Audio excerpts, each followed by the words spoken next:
Sawadee Ka, very good evening and welcome to the special edition of Thai PBS World Tonight. I'm Nabunag. I'm Tulip Naksongpoplao, and as you can see, we are in the same frame, and we are not against the wall in the back anymore.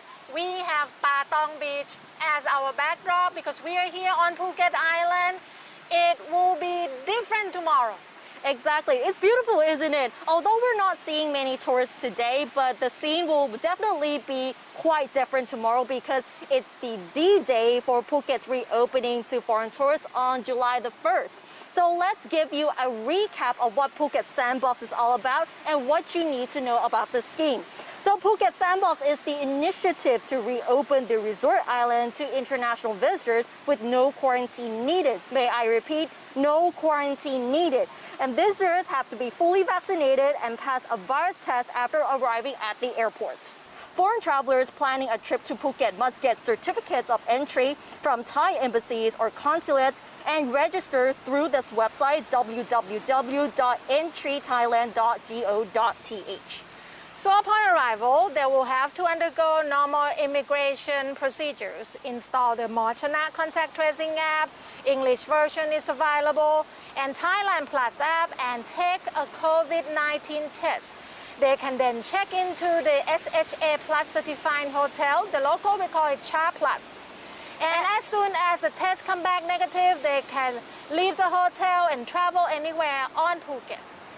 And foreign tourists who book a long stay will be required to take another COVID-19 test on the 6th or the 7th day of their stay and a third test on the day 12th or 13th of their stay. And after 14 days and 3 negative tests, they can travel to any other parts of Thailand. However, if they spend fewer than 2 weeks in Phuket, they must leave through a direct flight only.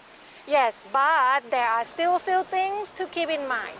First of all, the number of people vaccinated in Phuket. Although Phuket has the highest percentage compared to other provinces in Thailand, with up to 70% of its population that receive at least the first dose, less than half have had their second dose.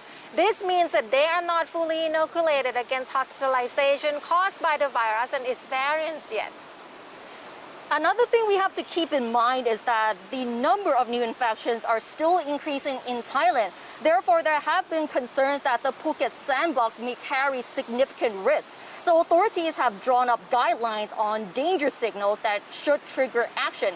For example, if the scheme will be curbed, suspended, or canceled if the number of new infections in the province rises above 90 per week, if the infections are reported in all the districts of Phuket or more than 6 sub-districts, if there are more than 3 clusters of infections, and if COVID-19 spreads widely, if the hospital bed occupancy rate rises over 80%, and if a variant spreads uncontrollably. So authorities can impose 4 measures in response to these danger signals.